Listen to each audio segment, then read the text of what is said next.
Call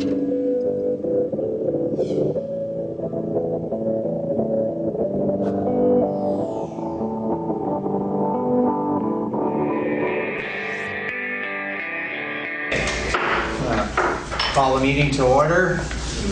October 21, 2013 meeting of BOHS number 6, starting at 7:03. And we will start off with the clerk's report, and as usual, and the approval of the minutes from our last meeting, which was October 7th. And those have been distributed. I move the minutes of October 7th as distributed. Second.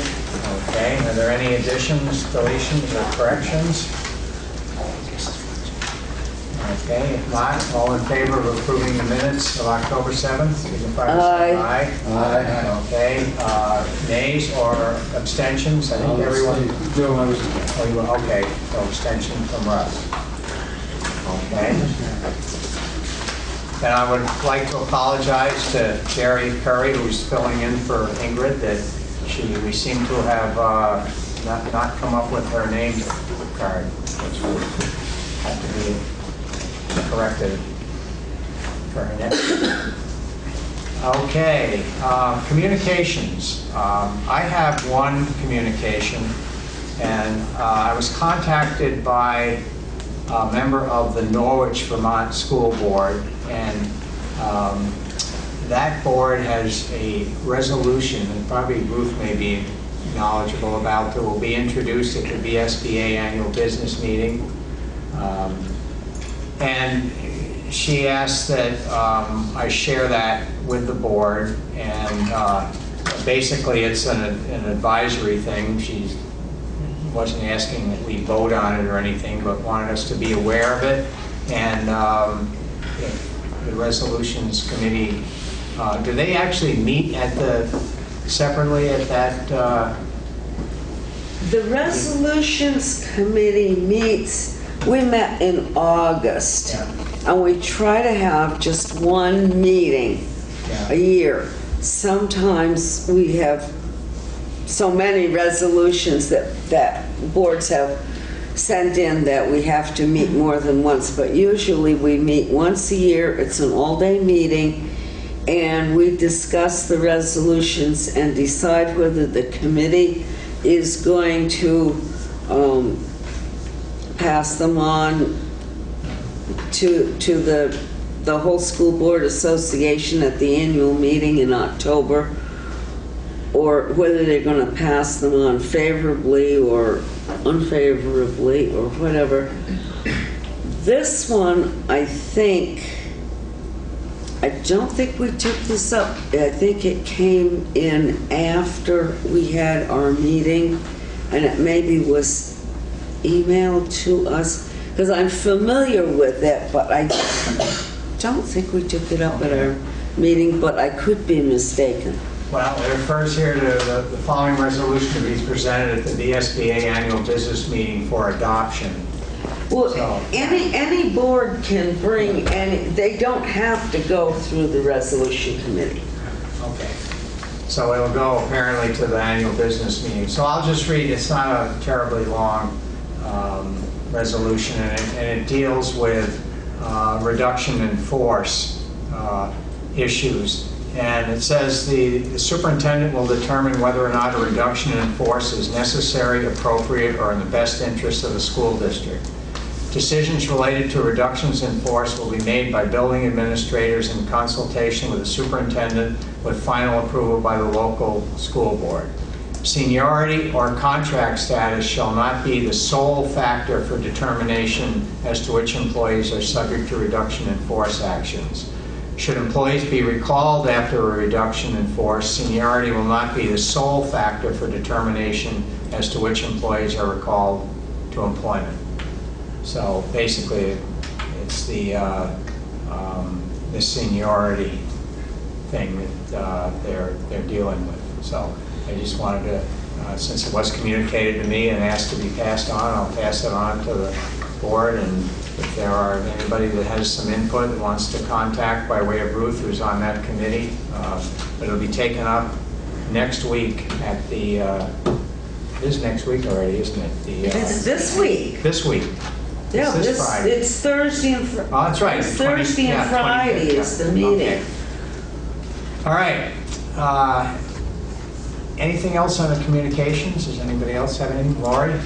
I received a communication from a parent of a high school student, and she wanted to know about the format for the parent-teacher conferences. She wanted to know if that was something that generally seemed to work for the district, if there's any discussion regarding changing the structure. And I didn't get back to her. I just thought I would let the board know that I received that communication, and I don't know if we want to engage in a discussion regarding it. Well, I guess I would ask, Sure. put that in the... We've done that same structure since the mid-90s. We've tried various other models. One model we did try is we tried to have parents call in and schedule appointments, 15-minute appointments.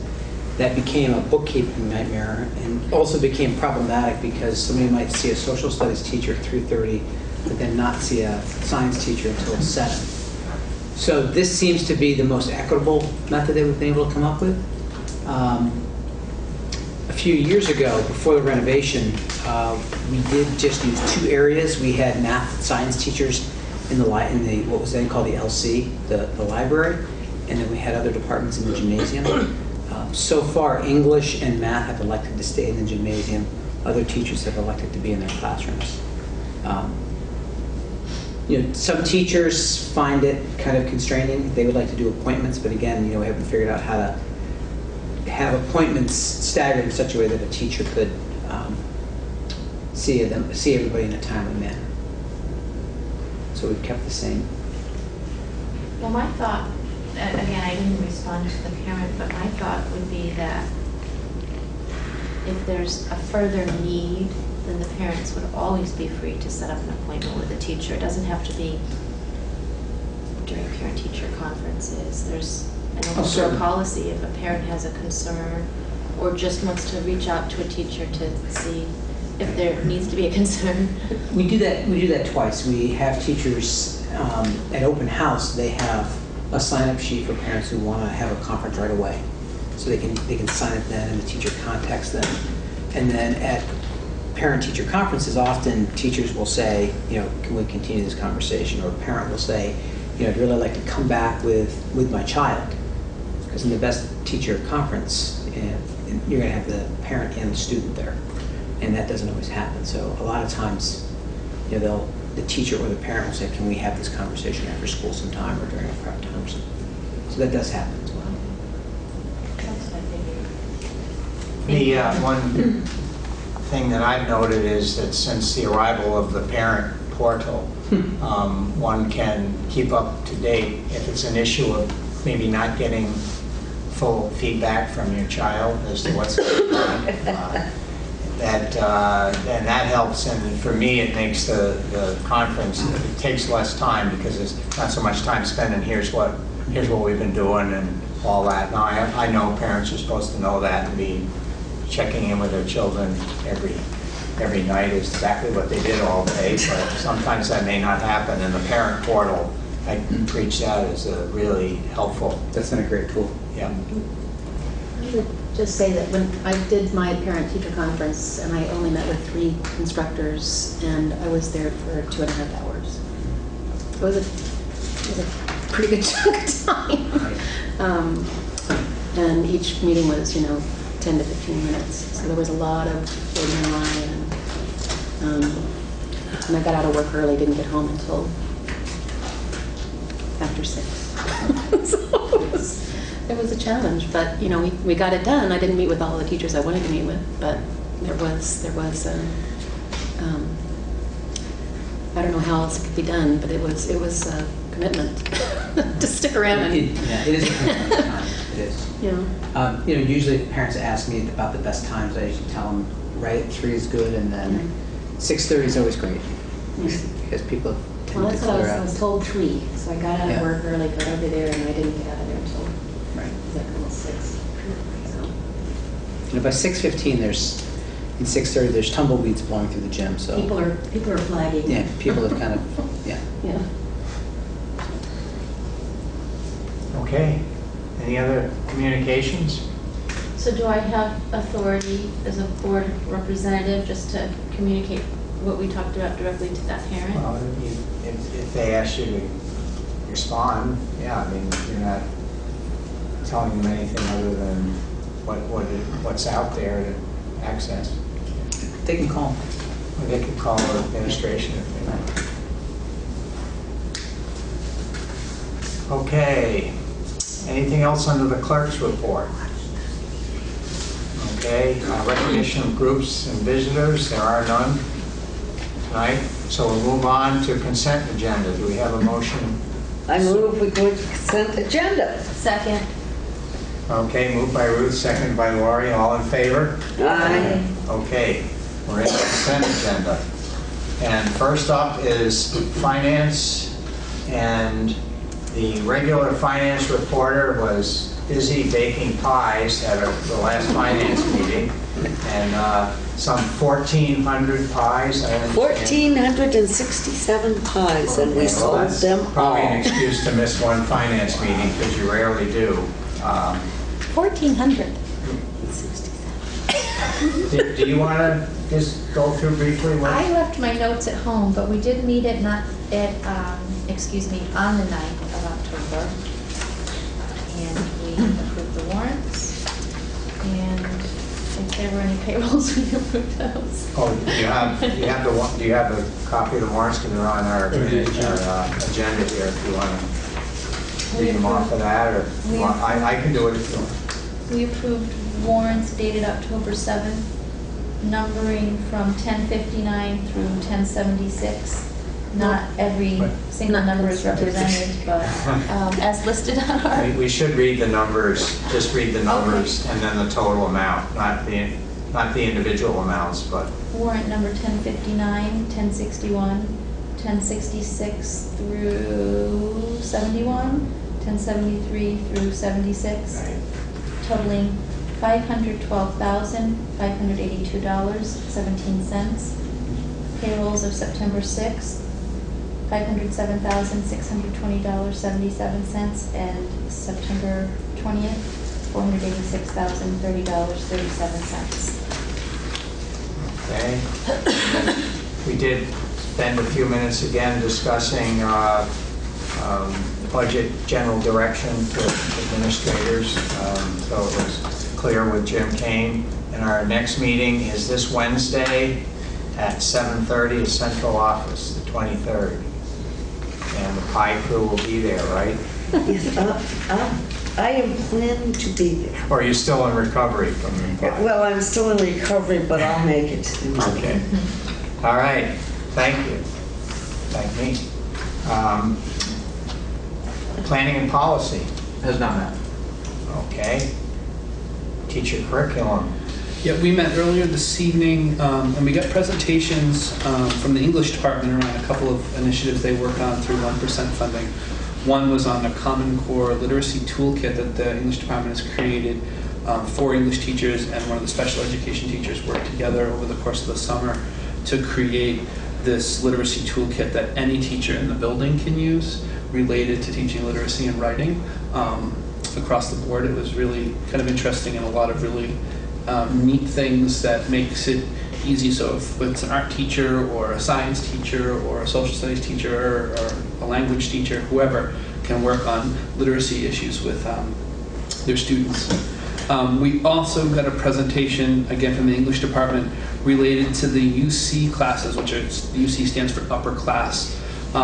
For students that have not been successful in either English 1 or English 2 as a freshman or as a sophomore, they've created, which are typically year-long classes, they've created semester-long classes that where the student can essentially retake English 1 or English 2 in a semester format with different literature, different texts that they're exposed to in a slightly different format. So if they weren't successful the first time, or we were told of some students that are as juniors that are taking basically freshman English or English 1 would be for the third time right now, so they don't have to read the same book over again that they maybe read or didn't read the first 2 times they went through it. But they're reading something different and they're working on different stuff to regain those credits in a different way. And it's also designed in such a way that if a student maybe did not pass English 1 as a freshman, but now they're a sophomore, they could take the UC English 1 at the same time as they're taking regular English 2. And essentially by the end of their sophomore year, be completely caught up to move into the next English class, so that we don't have juniors and seniors that are taking freshman English classes, essentially, and trying to catch up, and gives them a chance to save face and regain credits and not fall so far behind. So really interesting things. The other thing that we got in TCC was also something else that came through 1% funding too was, and everybody on the TCC got officially invited, but it's open pretty much to everybody, is on Friday, November 15th at 6 p.m. using the middle school entrance, there's the Madrigal Dinner, which it's a really conglomeration between the English department, working with the music department, working with the fine and practical arts departments, in a lot of different ways to put it on essentially an Elizabethan dinner theater. So it should be a fun evening on a Friday evening, and a lot of different departments have worked together on this process. And the presentation we got this evening really said that there was a lot of work put together by different people, and a lot of different people are working together who never had a chance to collaborate before, so this gives them some collaboration time within the building. So it should be an exciting night. So November 15th at 6 o'clock. Okay, thank you. Yeah. Want to just keep right on going with the BAMS committee? Yeah. BAMS committee met this morning at 7:45 in the BAMS conference room. We did a few things. One, we looked at enrollment. We looked at what was projected for this school year last year, with and including the potential of Guilford, and then when with the Guilford we're definitely coming, what the Guilford numbers would look like, and what the actual enrollment is. And actually the actual enrollment is higher than the projected enrollment was. And then we looked at projections out of enrollment over the next couple of years and what those are going to look like.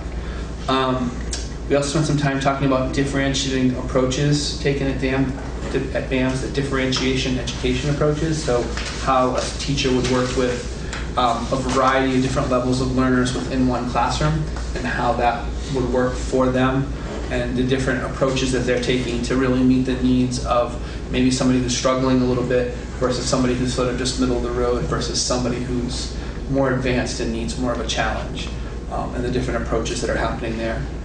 And we also looked at the Green Mountain Star Plan, which is the plan that the school is using to meet approval, and looking at, they did some work last week on a half day that they had, and what the work that the faculty and staff did in that half day when there was a half day of school. So after the students left, everybody in BAMS, it seems like, was there working really hard. In a few short hours, they accomplished a lot of things working towards that Green Mountain Star Plan and what that's going to look like. And the last thing, and I'm sure Jerry will touch on it maybe too, is a little bit around one of the things that is in the Green Mountain Star Plan is getting more parent involvement in the middle school. And a parent council has been created, and they had their first meeting last week, and they chose to do something which I agree with the administration didn't sound like it would be a viable thing to do, and it really seemed to work really well. Is on last Friday night was the first BAMS dance of the year, and while the dance was going on, parents could choose to be in an education session for themselves, a parent education around a topic of their choosing. And last week's topic was related to social media, their kids and social media. So essentially parents could come, drop their child off at the dance, and go to this education program at the same time. And then when their education program was over, the dance was over, they picked their child up and went home. So they're planning other meetings, and then for the next dance, they're going to do another education session the next time there's a dance, which is December 6th. Right? That's right, yes. Thanks. So, so it's a great thing. it worked. It worked really well. When I think that administration weren't sure they would actually get takers to come on a Friday night to do a class as parents, and I agreed that I didn't think that they would either, but they did. They had a dozen or so parents that came, and they did some education of their own for themselves around what they needed to know to help be better parents for their children. So it was a really cool thing. Maybe the alternate plan was to be a chaperone. Perhaps, but it was a really good thing. So the parent council is off the ground and happening at BAMS. So there's a chance for parents to get more involved, and if you have a BAM student, to get more involved in BAMS, or even just come to some of these education things while your child's at the dance. You have to come out, you have to go out to bring them to the dance, and go back up to pick them up. You can just stay here in the building and learn something for yourself. It was a very productive meeting. Great, thank you. WRCC has not met. It's the last meeting, and other has not met. Actually, if I could say something about the SU Finance Committee, because we haven't met. I mean, but when I think it's this Wednesday at 6:15 is the next meeting. And one thing that we'll be doing, and if any of you want to come, is the special ed expenses are now being sort of allocated at the SU level rather than at the individual board levels. And so we are working on, how to allocate that. Do you allocate it just, I think the statute may be just on enrollment levels, but we're looking at enrollment levels, or, there are a lot of different ways to count enrollment levels, the adjusted numbers and all sorts of different ways.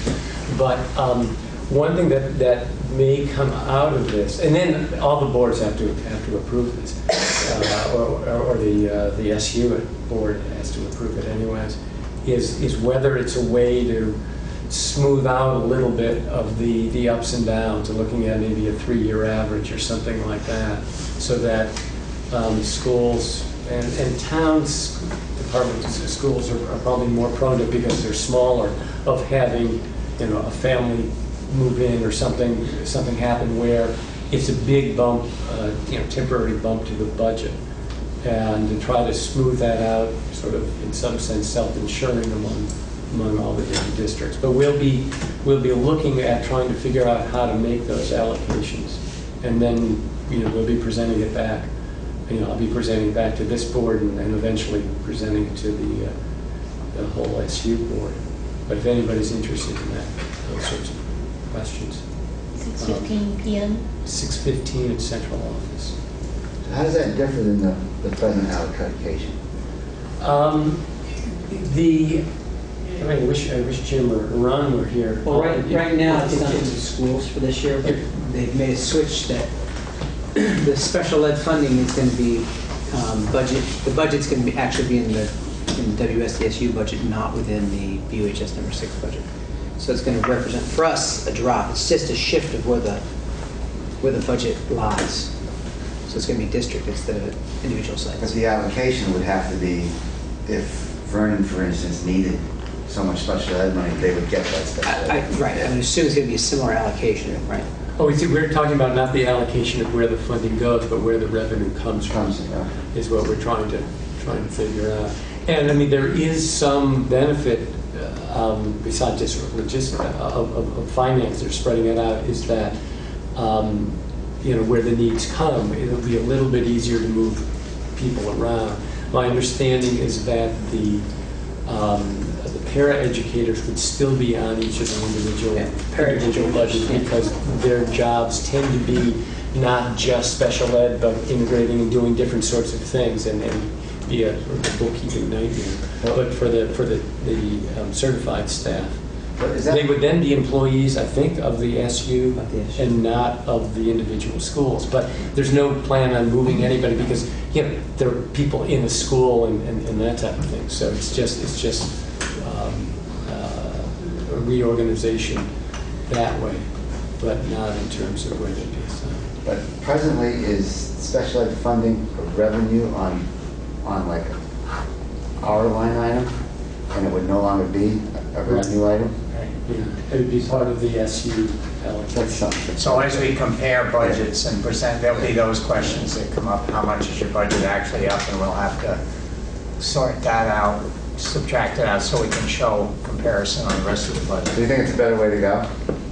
I do, but it's the state's telling us we have to do that. Yeah. But in terms of the allocation, will the dollar amounts that each town and this board pay be different under the new plan than if it hadn't been? And I think the answer is going to be yes. And in part, it's this trying to smooth out some of the more temporary blips. And so Jim has been working on getting historical data to see what things would have been like, and then coming up with different ways to try to do that. So I just want to let you know that we're doing that, so that when I come back and report what the Finance Committee is thinking of doing, that it's not just something that's at the January SU meeting, whenever that meeting takes place, there it is, and then suddenly it's thrown onto everybody's budget, our budget in the 5 towns, so that it's something that's worked through in an open way. So I'll be able to report more, but anybody is welcome to come. I believe I'm pretty sure 6:15 on Wednesday. I don't have my phone with me. Correct me if I'm wrong, isn't this something that's already been started, because it was taken and put into district-wide 2 years ago? Special ed, wasn't it prior to that? It was in the BUHS buster, then it went into district. Right, it went into our district-wide, which is still for these 3 units. But now it's going to be broadened out. So it's to the whole another supervisory. It's another step up. Yeah. So it'll be for the 5 town schools. That's why Right. that'll be all. Did the WSESU meet since our last meeting? I think they did, didn't they meet earlier? Yeah. We did. We met the next night. Yeah. Yeah, the 8th, we met on the 8th of October, right? The next night after our board meeting. Yeah. That was the next day. Yeah. Yep. Anything, the people that didn't go? There's a bunch of policies. Yeah, we did a bunch of policies, and I was special ed. There was a big discussion Did, about special ed. Yeah, there was a big. We didn't talk that much about what I just talked about tonight. No, Brought it up some. yeah. That's gonna take a lot of work. Yeah. Yeah, there was more discussion too, related to special ed around moving kids, more integrating them into regular classrooms, and less them spending time outside the classroom. So a lot more team teaching with a regular ed teacher and a special ed teacher in the same classroom at the same time, so that the special ed kids aren't getting pulled out to get special services. They can get the services in the classroom, and it can hopefully move everybody up. So part of the special ed stuff was related to that. And also in the STEP program, they're trying to kind of strengthen the STEP program, which is the on-site kind of halfway house between between the school and the SU, like the planning room and the SU. We're trying to strengthen that in some other schools. Yeah, the Brattleboro schools have that. And the outlying schools do not at this time. Yeah. There were no motions of any sort. There was no action taken on anything. It was more just a discussion. Maurice had kind of made a presentation. It seems that we do have interest in what happens at WSESU meetings and the finance meetings, and so we can include. I mean, I always forget, it's not on this list, and you remind me. However, we probably should do it under the administrative reports, only because we're in consent agenda now, which is really related to our committees that function as part of this board. Not a big deal, but we can. But we're appointed by this board to serve on that one, so I don't know. But anyways, where do you want to put it? Yeah. And I apologize, but No, it's not. I'm not making an issue. I'm just saying that we can on an ongoing basis. Sometimes if Ron's here, he's going to make comments anyway under his report, which would cover that. But if he's not, and there's things that have happened, we can put it under administrative reports. Okay, I guess that's it for consent. Is there a motion to approve? So moved. Second. And Ruth second. All in favor? Aye. Any nays or abstentions? Okay. We have approved consent agenda. And we will move on to administrative reports.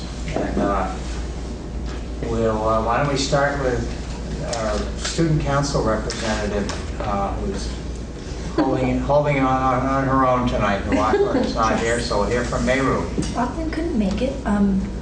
At the student council, we've been just gearing up for Project Feed the Thousands, which is our annual big community service project. So that's what we've been doing mostly. We have a lot of new members, which is very exciting. And we meet every Thursday before school. Okay, thank you. Move up to the UHS. Sure. So I have several things, and that's a surprise. First, for 2 years, we've been a member of a consortium of schools around New England called the League of Innovative Schools. And as a result of that, we've been able to get some professional development for administrators, and we've been able to look at some new initiatives. One of those initiatives being the Arts Academy and the STEM Academy that we're launching next year came from a conference we went to last spring. We also see some financial compensation when we attend conferences with the league as well.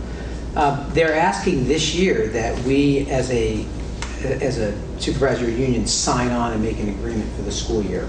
And I've met with Meg Powden from the state, and she's kind of gone through the agreement, and I've looked it over. I think it's okay. It does need a school board chair signature, and it will also need Dr. Staley's signature as well as mine and Mr. Burnett's. So I'd like to pass that up for you to look at some point. Thanks. Okay. Also, in other news, we have Dewey DeVeek's Trimmer. No. We have our new school newspaper, which is the Brattleboro Beacon, and this replaces the extempore, and I think I brought it up for every board member. The look is great. It's a fresh new design. Marilee Atlee, our librarian, is the person in charge of the Beacon, and she is assisted by Editor-in-Chief Senior Evan Holderness, and they have done a great job. The articles really represent a mix of school culture. There's an article by Meru about getting ready for college. They tried a little controversy as well in some of the articles. There's an article about getting rid of kneecaps, not on your legs with the tests, and that would just be awkward. And so there's a lot of great stuff, and I'm really pleased with what they did. I had a chance to see an early draft of it, and I was very excited for what they've done. And so they've done a phenomenal job kind of reinventing the school paper, so it's great to see. Not that the extempore wasn't great, but this is just kind of updated. How often will this be coming out? Yes. Okay. They're shooting for once a month. I'm going to say every 6 weeks probably to be realistic. So Once a month. once a month. There's a commitment right Thank there. you, Mary. It will be out once a month. We've already started on November. I don't know. Golly. Also, our fall sports are winding down. We have 3 teams that will be in playoff action this week. On Friday, our boys football team will play Colchester here at Natterwich Field in their finale for the season. Tomorrow, boys soccer will be away at Mount Mansfield, and we wish them well. And girls soccer on Wednesday will be at Champlain Valley University, and I'm sure they're going to do us proud as well. It's great fun to watch those teams play, and we're going to miss a lot of the seniors on all 3 of those teams, but we're really glad that we had them here as colonels. We're in the middle of our German exchange. Right now we have 16 students from Leipzig, Germany, and they're staying at various host families. We got to welcome them on Tuesday. They have been great. They've done a tour and a scavenger hunt in downtown Brattleboro, and every year we update that scavenger hunt. It's been really great to watch them walk around and get to know the school culture and get to know the school as well. I was told that I was younger than somebody else's principal in Germany, so that made me feel good. You're much younger than my principal. Thank you. In foods classes, they are putting together an herb growing cart in the classroom, and that's a partnership with John Ayer from Cafe Services. And so they're actually going to grow herbs that will be used in the cafeteria for lunch and for breakfast as well. They've also done 2 trips to the farm up the street, and they've harvested sweet potatoes, and they've also harvested leeks, chards, and tomatoes. And those are going to be prepped and served in the cafeteria as well as being used in the foods program. So it's great to see our kids learning not just how to prepare food, but to learn where it's from. So I was really pleased to see that. In other ecological news, Mike Auerbach took 9 students from Preserve Our Planet, which is one of our groups, and they participated in the Source to Sea cleanup on October 5th. You might have seen that in the Reformer. 9 of our students went, and they worked with students from Hinsdale High School as well, and they were recognized for their work. And it's been great to see that as well, because we often take the Connecticut River for granted, so it's good to see our kids get involved. And of course, Michelle and Mike have both worked with students on watershed studies in both the West River and the Connecticut River. Friday is Diversity Day at BUHS, and we've got several great things planned. Some of them involve migrant workers in Vermont. Another presentation called Walk a Mile in My Shoes to kind of look at different aspects of diversity within the building. A presentation that I'm excited to see on the school to prison pipeline, about how some of our students, not necessarily from BUHS, but students from all over, there seems to be a pipeline straight from secondary school to the prison system, and that will be exciting. But perhaps one of the things I'm most excited for is class of 2004 graduate Tim Deere, some of us may remember, is now working as the assistant to the French consul in Boston. And he is going to Skype in the auditorium with us and talk about what it's like to be a consul, what it's like to work in the French consul, and to talk a little bit about how BUHS and foreign language has played a role in his development as an adult.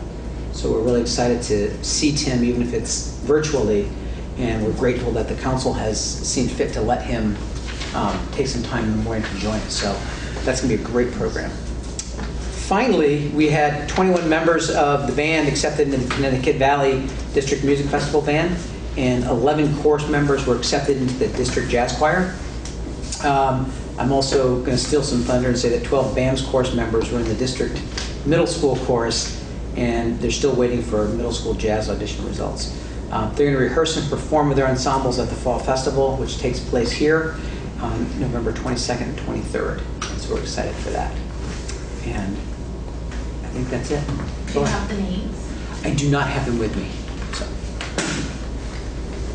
Regarding this, you know what the best thing about it is? The press box picture. Well, that's a good thing, but the size of the print for us. That's come up a few times. Yeah. Yes, Didn't you think so, Ruth? I did. Very nice. This was available without my at glasses. teacher's conference the other night. It was out. I don't know if it got picked up, but that's So first the I've German seen it. principal could read it. Right, so that German. Okay, thank you, Very good. Steve. Thank you. The stuff for the students is actually written on the purple in really small print that Oh, none of us I can can't see. even see I it. can't see it. I think they there just stuff tweaked here? that. Okay, let's move on to BAM, Sherry. Okay. For Ingrid. Ingrid is in Guilford this evening at the Guilford School Board. I'm sure she shared that with you the last time she was here, talking about how wonderful the Guilford students are doing, as well as really all of our students. We've had a fantastic beginning to our school year. On a personal note, I'd like to say that I'm very happy to have my work partner back full-time. Ingrid and I make a great team, and it's really nice to have her back. So we've been very busy this fall, so I apologize again if any of these are things that you've already heard, but we have been very, very active. Two of our teams have gone on hikes. One team is going on a field trip again this Friday. We had a team carve over 100 pumpkins on Friday afternoon and schlepped them all back over to Keene to contribute to the Pumpkin Festival. Two teams have had potlucks. We've had our 2 open houses. As Ricky said, we had our first school dance on Friday night. It was a little bit of a conflict with the high school football game, but we hope that our middle school students come to our dances and being entertained as opposed to running around causing some trouble sometimes for security folks at the football games. But anyway, again, Ricky did mention that we had our first parent council. We first met in the morning on a Tuesday morning with about 8 parents that had signed up at open houses saying that they'd be interested in coming to a parent council meeting. So Ingrid contacted all of them, and we met for about an hour and a half. One parent offered to start writing. Jill Stahl Tyler said she would start to write a little parent-to-parent article in our monthly newsletter. So she's going to put a little something in there from the parents. They suggested, this idea about Friday nights at the dances, and we're like, Friday nights, really? But it's really, they're thinking that they're bringing their students to the school anyway, drop the student off, they can have a little parent meeting, they can run down the hall and spy on their kids, and then they can go back and have a little bit of parent meeting. So we had 17 parents that showed up Friday night that wanted to really, their focus was social media. I think they talked a lot about, wanted to hear that other parents also restricting their children on Facebook, how much time, when they have to put their cell phones away, how much time they're allowed, because we know that kids are, well, so-and-so's parent lets them be on Facebook until midnight. Why don't you? You're the worst parent, all those type of things. So it's great to have parents get together to talk about some of their household rules and expectations, and to share those things. Also, this is the first time that parents are joining parents from 4 or 5 different schools, and kids are meeting new faces, and so those children talk to their parents about going to so-and-so's house, and those parents don't know those parents anymore. So again, it's that giving that opportunity for parents to get together and to meet each other. So we're really looking forward to those Friday night sessions. We finished our kneecaps, so that's great. They get picked up on Thursday, actually, so I'll be very happy to get my office back clear of boxes. We always finish out our kneecap with an incentive day. This year we took advantage of, last Thursday we had a half day because we piggybacked on the half day for the high school. So we sent our kids home at 12:30, but prior to that we did our incentive day that morning. We had over 10 different activities for students to choose from a couple movies. Corey Stark took one of our small buses for kids that wanted to go up to South Pond and go fishing. Capture the flag, ultimate frisbee, nail art. There were even about nail art, yes. There were about a dozen kids that opted just to read for an hour. And so there are a whole host of different things. The kids had a great time, the adults had a great time. I played about 45 minutes of Capture the Flag, and then the next 45-minute session I was just like, I was done. So that was too much. Let's see.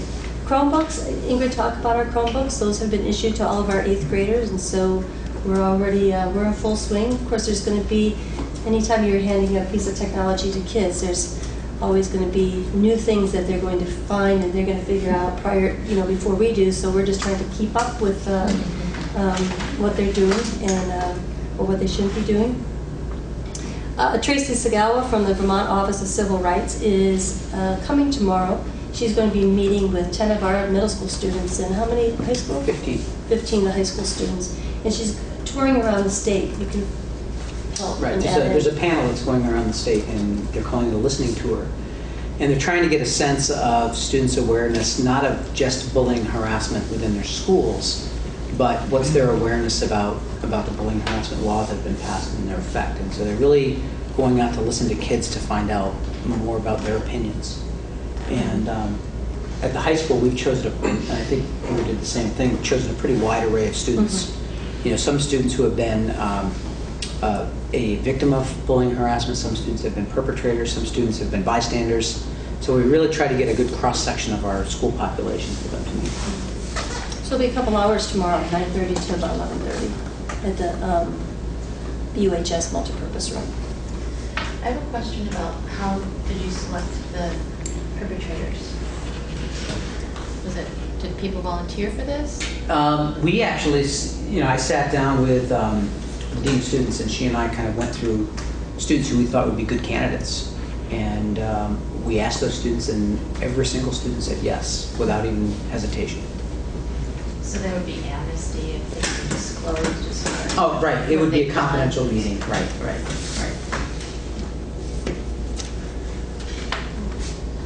Also on Thursday, in combination with the high school again, there's a performance and assembly that we're having, a group coming in that's called Poetry Alive, and they're performing in the BAM's multipurpose room, meeting with the students, our students first and then the high school after.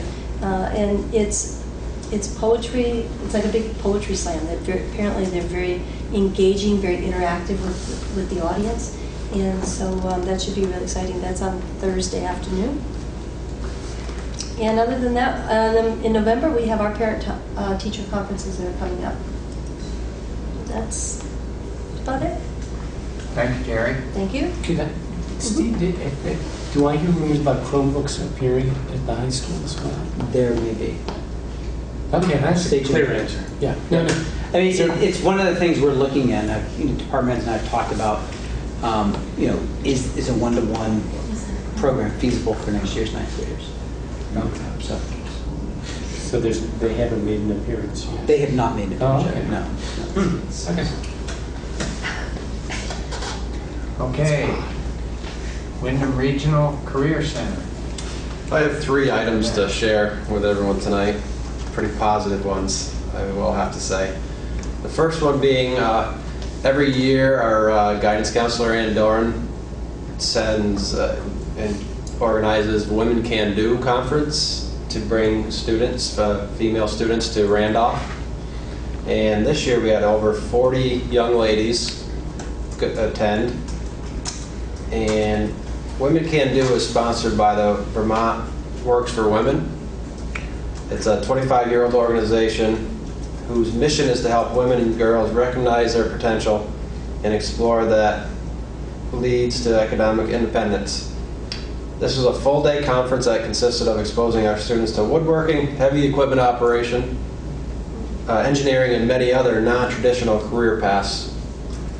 And I want to thank Ann Doran, Jen Connor, and Barb Vinci for assisting our students on this great trip.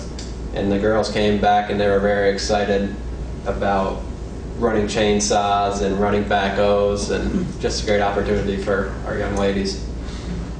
The next item is our soils competition that our forestry and horticulture teacher, Mr. Rowley and Mr. Hamilton, participated in this year.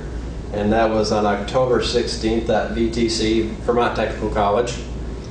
And for this year, they did, it's many types of soils testing methods as a contest. And for the 19th year, I'm honored to say that Mr. Hamilton and Mr. Rowley have won this year in the soils competition, so they're pretty excited about that, and it's a great honor for the kids to be part of that. Next item is Student of the Month at WRCC. This is a new initiative that we began, and it's a character education initiative that I started this year, which is a subject very near and dear to my heart. And the reason is to promote this initiative and to encourage our students to better themselves in preparation for future schooling and employment. And as part of this initiative, we adopted a Student of the Month contest that encompasses one student per month to exhibit positive character traits in their Career Center classes. So for the month of October, Sam Rushton is a senior from Leland and Gray High School and is enrolled in our agricultural land management class and also personal finance class at the Career Center. And he's very excited about being chosen our first Student of the Month. And part of his honor is he's going to be able to have lunch with myself and the teacher, Mr. Hamilton, that honored him. So it's pretty exciting. So those are the Student of the Month will be nominated by the teacher. By teachers, yeah. So that's all I have. Thank you. Do the soils group move on to regional competition, or They no, can. pass it on to Oklahoma? Then, yes, they can, they have a choice to go to Oklahoma City in May. No. And they can send up to 20 students from the state of Vermont. Okay. Central office, no report. So that leaves the board chair. I just have one item, and that is the self-assessment. I have 4 here, including my own. And Were missing those handed 5. out last meeting? Pardon? Were those handed out last meeting? Yeah. Yes. Oh, you didn't get one? Never got one. Okay. I just happen to have one fund. Is it due by the end of the meeting? Huh? Due by the end of the meeting? Yeah, let's see, so 1, 2, 3, 4, 5, 6, 7. So we make 8 and we have one more, so need to get that if, in the next few days, if possible, we'd appreciate it. I'll bring it to the finance committee meeting Wednesday morning. Okay. I didn't want to implicate anybody, but... If mine's missing, I'll bring it to the finance committee.